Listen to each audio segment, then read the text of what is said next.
Hello everybody, I'm Mysterious Maiden and welcome back to yet another video. As you know, I have a tendency to miss out on a lot of trends. One of them being the art style challenge that was popular years ago. So this video is the redemption of missing out on a trend that I actually found cool. And of course, being a YouTuber and all, I have to add in a minor twist. That being, I'm not just gonna do one OC, or two, or three, but 4 different OCs, each in 10 different art styles. And so you're not just watching me draw to random music I find on YouTube. I'm gonna be telling you a little bit about the character design lore, because I think that is as interesting as the characters themselves. Anyway, that's enough rambling. Let's get on with the video. Now, starting with the youngest in terms of creation, we have Starlight. Starlight Youth is her name and Golden Heart is her game. Starlight was created when I was at the ripe old age of 13. Here's our baby picture. We'll get to you in a moment. Starlight was first created as a Afmal My Street OC. And if you don't know what the Afmal My Street is, man, you are missing out the best Minecraft RP there has ever existed on the face of the internet. Anyways, Starlight was created, and she was originally created as my self-insert OC, my avatar, my intersona, however you want to label it. And she continued to be my avatar throughout junior high and I think my first year of high school. And throughout those years, I had a Sonic phase. And so, Starlight turned into a Sonic character. And I even sort of got started on a fanfic comment at one point. I think the whole story of Starlight in the Sonic universe is that she's supposed to be like Shadow's prototype, which in my mind doesn't make much sense. But then again, Shadow is the ultimate life form, so logic out the window. And after the Sonic fandom, I entered the Undertale fandom, and Starlight underwent another transformation. At this point, I was starting to feel disconnected from Starlight. I didn't see her as my avatar anymore, I saw her as a different character, her own character. And I felt the way that I was portraying her didn't fit that character. So I redesigned her, gave her her own personality and backstory, and now she is the Starlight you know today. So the first style is my art style. And truth be told, I haven't exactly nailed down my style, so it's going to be a bit different with each character. I really love lineless art, and I have recently been working with Adobe Illustrator, which made me love lineless art even more. And I think Starlight just kind of looks good in a lineless type of art style. So the next style is Kingdom Hearts, specifically the main opening screen for Kingdom Hearts 1 on the PS2. Kingdom Hearts is just one of those games that if you try to explain it to someone, it sounds super kiddie, but in reality, it's not really that kiddie. It's kind of dramatic, and I say the lore of it rivals with that of FNAF's. Now about the picture. Figuring out how to draw Starlight's clothes specifically in this art style is a bit hard because it doesn't exactly match up with the clothing style as the other characters. And also Starlight has longer hair and plus extra appendages like her fox ears and tail. It also was really hard to draw the feet. I hate drawing feet. It's an awkward part of the body, more awkward than hands, because it's essentially just a block. It's kind of like a pyramid, but not really in terms of shape. And it's just such a bizarre part of the body. I always have trouble, but I will say in this piece, I think I nailed the feet pretty nicely, and it kind of does help the fact that in the Kingdom Hearts world, the feet are genuinely just huge with clown-sized shoes. Up in the corner, there is the reference that I use for this piece, and right now I am just color picking the colors closest to Starlight's palette. And I do this mainly because not every artist's shade of orange is the same. One thing I liked about this style specifically is that it looks traditional. It looks like it's done by color pencil or watercolor, which it probably is or was. But at the same time, it is also one of the hardest things to replicate in digital art. I think I did good achieving at least some of its likeness with the airbrush tool. But man, it was hard trying to figure out how to do all the shadings, the lighting, and that weird blue shading in the back and the light reflecting from the water, but Starlight doesn't have any water reflecting on her. She's just floating in white space. I wonder, if you were to exist in white space like the anti-void, would you have a shadow of any kind? Style number 2.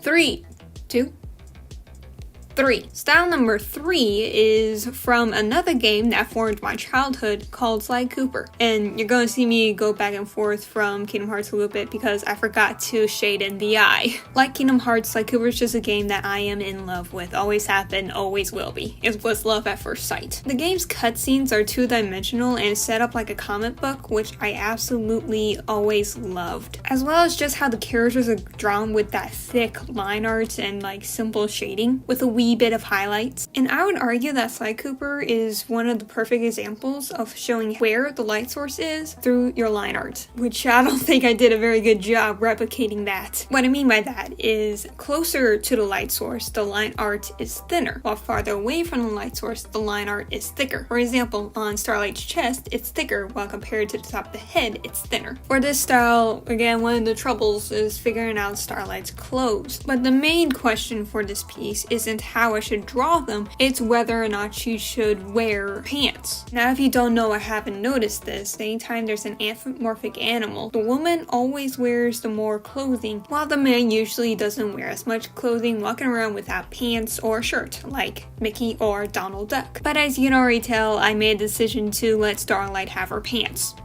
For now. Now I worketh upon a thigh shading. Now I do like this style's form of shading where you have a lighter shade and you go back in with a darker shading. I do like that, and I actually apply that to a few of my personal arts. And I still need a bit more practice figuring out where to put the darker shading, but I'm definitely going to use this method of shading in my future arts.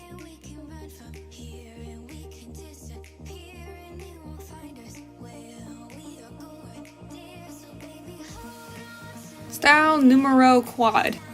Pokemon, specifically Gen 5, aka Pokemon Black and White. Pokemon White was my first Pokemon game that I gotten on the Nintendo DSi. I remember when I first played it how excited I was because up until now I only watched Gen 1, the Pokemon animated series, and didn't know much about the game. But now I have the game and I'm playing the game and I can finally beat the boys in Pokemon battles. I remember when I first played the game, Tepig was my starter. So I have Starlight holding Tepig. I was originally going to have all the starters just kind of huddled around her, but Tepig at the time was my favorite. I was in love with a lot of fire types, but nowadays, if I were to replay it, I would choose Oshawott. I love Oshawott's evolution style, and his final evolution, I would say, is one of my favorites. And I am excited for the new Pokemon game, Pokemon Scarlet and Violet, and I don't have a Switch right now, but when I get the money, I'm going to buy a Switch just so I can buy the game and capture Lechonk. Anyway, I had to rearrange Starlight's anatomy a little bit, so I turned her ears into a little hat, and it kind of upsets me that Pokemon does not have hats like this, like we do in our world, where it has like little like ears, because come on, look at that, that's so adorable. And for this piece I gave Starlight shoes because I don't want to draw any more feet at this point. And at this moment I am just contemplating my life choices as I try to figure out how on earth to shade a hat, and not just a hat with ears. Still adorable. And speaking of ears, does anyone else find it weird whenever an anime person have two sets of ears? Like they have animal ears and then they're human ears? Like what's with that? Why do you have two sets of ears? You only need one set of ears. And just, I mean, if it's for like a headband, that makes more sense. But it's attached to your head. If you're gonna have two sets of ears, then why not have it of the same kind? Like, it's gonna be weird to see two sets of human ears, but like two sets of four ears, I mean, that's cute. Anyway, back on track. Right now I'm just working on the background, trying to make it similar to the background behind Tepig, and there it goes. Art style number 5, My Little Pony, Gen 4. Now for some odd reason, no matter how hard I try, I cannot get the anatomy right with My Little Pony. I don't know why. The head is always too small and the body is always too big. But hey, this was fun to do. Now for this universe, I made Starlight into a Pegasus because, in case you didn't know, Starlight does have wings hidden under her jacket. And like Scootaloo, Starlight can't fly because her wings are simply too small. And I am well aware that there is a Starlight in the My Little Pony universe who is a unicorn. And I just googled a picture of her and staring her dead in the eyes. There's nothing more to it. It's just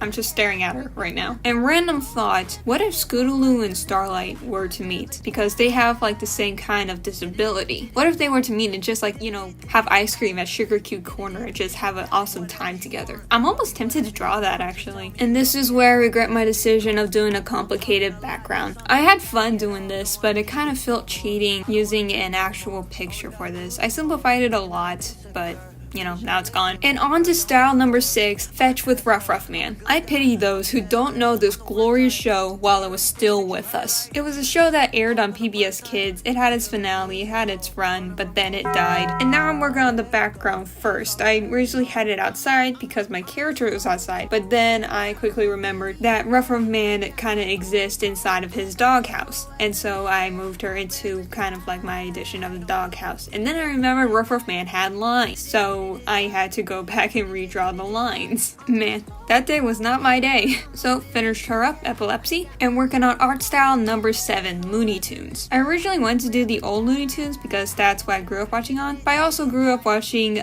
Tiny Toons. We're tiny, we're toony, we're all little loony. And it irks me every day that kids aren't being grown watching Tiny Toons, Looney Tunes, or any of the tunes. Not you! For this style, I kind of turned Starlight into a silver fox as kind of an homage to this guy. And the only white animal character that was in Tiny Toons is the Pitbull. And I'm not drawing Starlight into a buff Pitbull. And hey, there's the guy I was talking about. Art style number 8 is not the original Scooby-Doo. I don't know what it was that day. I just wasn't feeling drawing Scooby-Doo. So instead I drew Hello Kitty. And I do find it interesting, at least to my knowledge, there isn't a fox in the Hello Kitty universe. So as of today, Starlight is the first Hello Kitty fox. And growing up, I loved Hello Kitty, and if I could, I would just binge watch Hello Kitty my entire day. And style number 9, the Scooby-Doo made by Hanna-Barbera. And I blame Scooby-Doo for my love of mystery. Like, I grew up watching every kind of Scooby-Doo there ever is. From the OG Hanna-Barbera Scooby-Doo to Shaggy and Scooby-Doo Gets a Clue, a pup named Scooby-Doo, What's New Scooby-Doo. I even seen some of the live action, but that was a long time ago. I've also seen a fewer episodes of the new Scooby-Doo. It was a while back, but I remember not liking it. I think one of the reasons I didn't like it is because it lost a lot of the comedy. And why on earth was Shaggy and Velma in a relationship? Anyway, last but not least, style number 10, Redwall. I describe Redwall the same I would describe Jim Varney and the Iron Giant, a forgotten treasure. Redwall is like if Beatrix Potter in the 17th century had a child. It's about a young mouse named Matthias trying to defend his home, Redwall, from the evil rat Clooney. And if you're interested, you can find the entire series up on YouTube, and I really hope you guys watch it. It's so good. And I don't know if it's true or not, but I have heard that Netflix is going to make a Redwall series, and I hope